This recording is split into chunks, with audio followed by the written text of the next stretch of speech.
on both sides. We're going to keep that up for just a moment because I want y'all to see at the Breakfast Club Maxine Waters.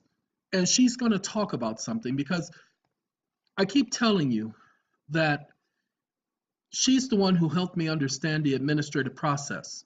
So let's have her tell you. She's not going to go into too much detail because that's not what the conversation is about. Now, But they were how did you asking her become a about her congresswoman? beginning. What made you want to go into politics of all things? That's a long story. You know, prior to being in the House of Representatives, I was in the State House, I was in the legislature, and I ran for that seat right at the height of the women's movement, a long time ago before you all were born.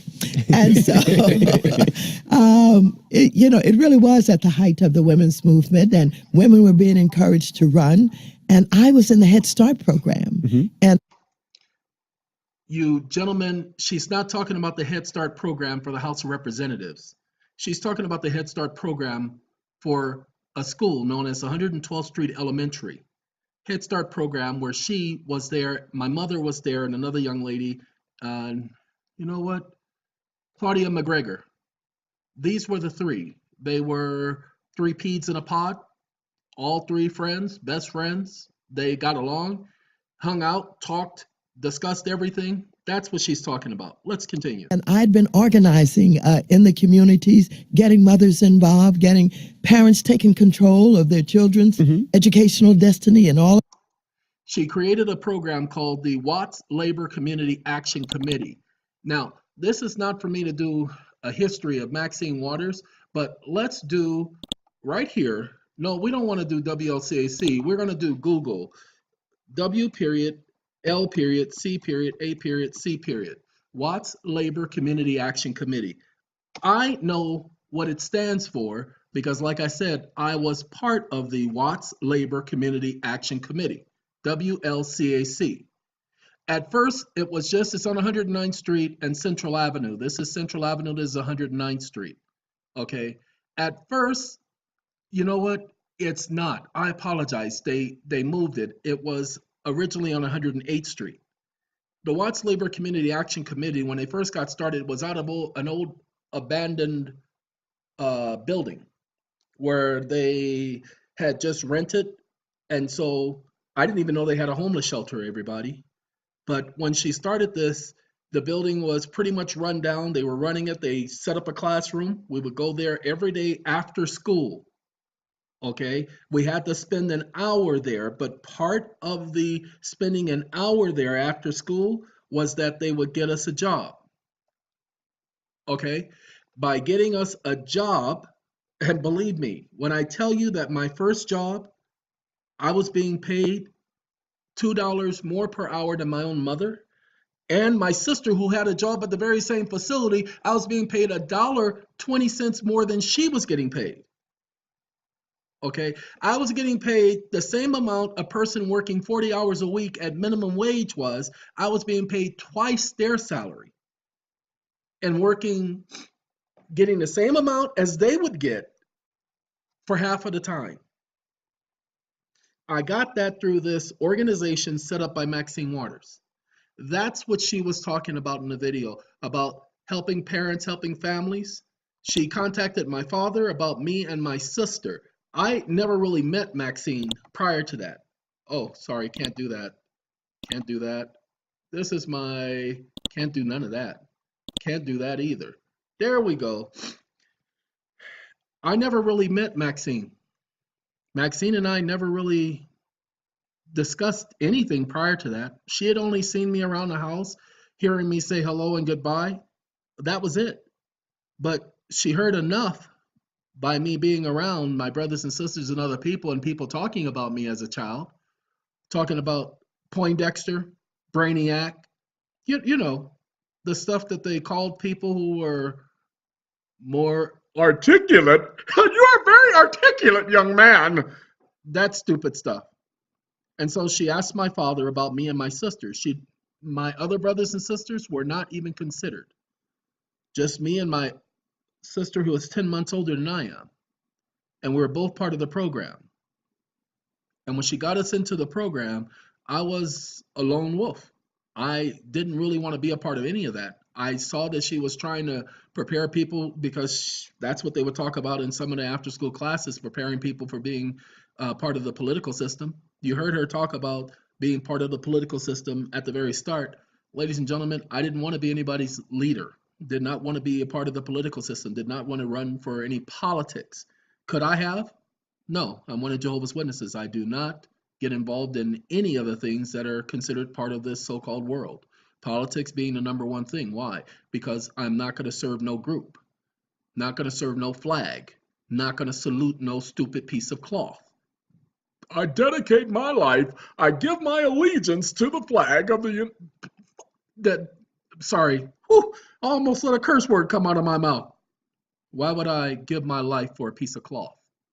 So getting back to Maxine, that was me letting you know that she speaks about the same thing. I believe that I'm probably the only one who gives her the credit I give her.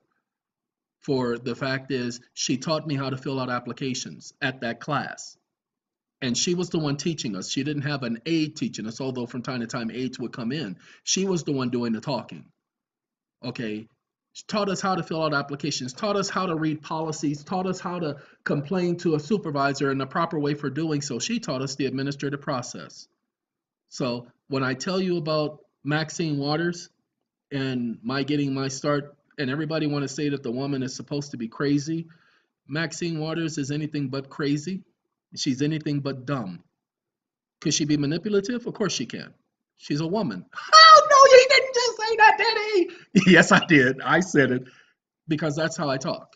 People, there are some people who are offended at me because they don't like me being me. Well, ladies and gentlemen, the fact is, I don't like any of you being you. You're at this site not because you know, you're at this site because you don't know. And that's your fault, not mine. And I'm offended at the fact that you don't know because I learned these things as I went along. Okay? I learned these things because I kept my ear open while other people were talking, not because I was being nosy. I learned these things because when people brought up a subject, I went and did my own research because I didn't want to take their word for it. You know what? I used to drive trucks. By the way, this is called a conventional truck because it's a not a cab over. Cab over is where the cab is over the engine. This one is conventional because it has the nose on the front. I used to drive that, and I'm telling you, I like that truck. That was a nice truck. I'm actually surprised at the paint job on that truck. That's a lot of money. Well, anyway, getting back to the fact of me, um, ladies and gentlemen, the way that I am is the way that I am. Not because I want to be this way, because this is just the way that I am. I'm not making up any games. I'm not pretending to be something. If you don't like that, sorry, you can kiss my. Sorry. What I'm trying to say is, I'm not here for you to like me. If I'm going to take my time and explain things to you, and if I got, oh, he's got so many endings, I just wish he'd stop. Okay, if I play around, I'm playing around because either I'm very tired. I just took a bunch of sleeping pills because I'm going to sleep tonight. I felt pretty good this morning when I woke up after getting drugged out by sleeping pills. Oh, he is a crack addict. Oh, he's just up there taking so many drugs. Oh, Lord. Okay, if I have to do that just to get sleep because my mind won't shut down, hey, that's fine. See, that's my problem. I never stop thinking. I'm thinking all the time, just like I'm thinking I got to put you guys on pause to get back to my food that's cooking. You know what I'm thinking because I got food cooking, so I only got 5 more minutes, and then I have to go and stop it. I'm only making French fries. I've had this taste for French fries, so I went and bought myself $15 worth of French fries. Okay, and I'm not eating French fries 24 hours a day. I just said to myself, you know what? Why not French fries? You know? Oh, that's not healthy. Shut the up. I'm not asking you for your so-called health guidance, ladies and gentlemen. For the most part, I guess what I'm trying to say to all of you is that you are here. Some of you are very new to this channel. Some of you are going to get used to me. Some of you are going to stop watching. You know what? I don't care. It's your loss. See, I've been looking at a lot of videos and I've been listening to a lot of people. Everybody else tell you what they think and they tell you how they guess. Nobody is showing you anything. I've been listening to all these videos, and they keep sending me videos of people. I don't watch a lot of videos, ladies and gentlemen, but over the last 2 days, I've taken a listen to some of the videos to which I looked at the title and I'm saying, okay, I'll listen to that one, but this one right here, they're not really telling you anything, so I won't look at that title. But then I listened to it, and I'm like, I saw a video on CBS, ladies and gentlemen, and it's not the YouTube one. Yeah, we're going to have to switch off the YouTube one. This is this current video we're doing now, but we're going to have to switch off of that video, and we're going to have to go to my download folder in this folder, and we're going to go download. Where's the YouTube video? Super Soldier, no, not that one. Federal Reserve starts, no, because I haven't looked at any of these. Top scientists in the U.S. tells about HARP. Okay, I'm going to open this video up, y'all, because I want y'all to see something, because I told y'all there was no way in the world we'd have 2 Category 4 hurricanes and a Category 5 within the same 2-week period. Impossible. So notice what this individual says. Top scientist tells CBS. All you got to do is type that into YouTube, and you'll pull up the channel. It's at youtube.com. Top scientist tells CBS. And we're waiting for the video to pull up. A lot of processing. While we wait, let me put us on pause. Okay, ladies and gentlemen, here is the episode. Now, we have this cow, because you're going to see how much she is a cow. Okay, I'm calling her a cow not because I'm making a mistake. I'm calling her a cow because you're going to see that he's going to be talking about. He's going to tell you that they have the technology. She's going to say hypothetically. She's going to use words like hypothetically or allegedly. She's going to say those things. But notice how he is going to say it as a fact, because he's the expert, remember? Hold on. Let me let her tell you. Lasers now could one day manipulate rain and lightning. CBS This Morning contributor Michio Kaku is a physics professor at City College of New York. Professor, nice to see you. Extraordinary seeing Al Gore and Bill Clinton there together with Charlie, wasn't it? That's right, yeah. Yeah, they did not get into this discussion, though. But it is fascinating. I mean, lasers, really, to change the weather? That's right. Well, as Mark Twain once famously said, everyone complains about the weather, but no one ever does anything about it. Well, instead of doing a rain dance, we physicists are firing trillion-watt lasers into the sky to actually precipitate rain clouds and actually bring down lightning bolts. This is potentially a game changer. But this is experimental. It's experimental. However, in the laboratory so far it works. When you have water vapor and you have dust particles or ice crystals, you can precipitate rain. It condenses around the seeds. These seeds can also be created by laser beams. But this is experimental. But this is experimental. He says, but it works in a laboratory, so it's not experimental anymore. They've tested and proved it. Hold on.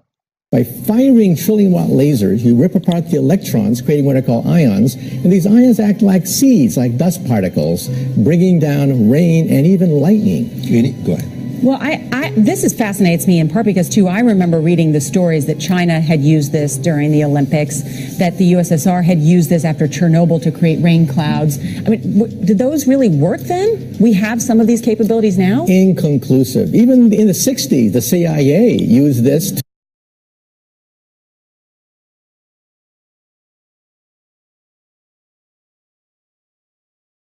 to bring down monsoons during the Vietnam War, to wash out the Viet Cong. Governments have been playing with this thing. Alleged to. Alleged to, right. Yeah. Now,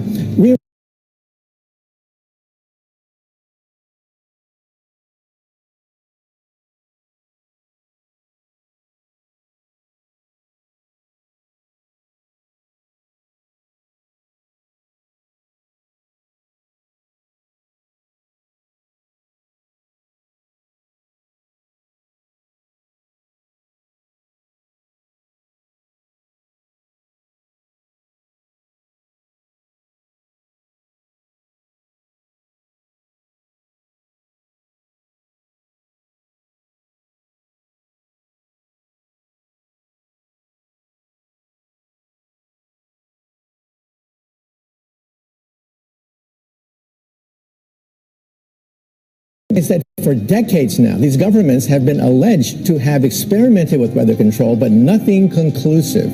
This time we're bringing in the laws of physics rather than simply waving our hands and uttering mumbo jumbo. We're actually using trillion-watt lasers now. And in the laboratory, sure enough, they precipitate rain out of water vapor.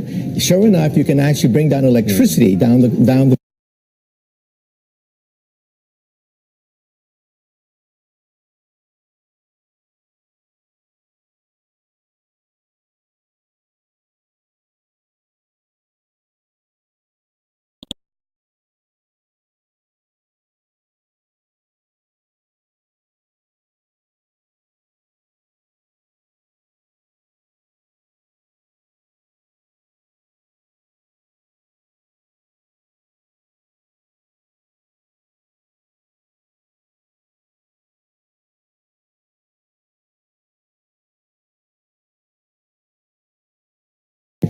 sure enough, you can actually bring down electricity down the beam. So what does it mean for drought areas that need to have rain for crops, and if they don't have them, there's the consequences of famine? Well, the bad news is if it's a clear blue sky, it's not going to do anything at all because it only takes water vapor that's already in the air and condenses it. However, for floods, for agriculture, farmers, for people planning wedding parties, football games, you name it, outdoor events and agriculture and flooding and even hurricanes, all of them could be subject to weather modification. Incredibly interesting. Professor Michio Kaku, thank you so much.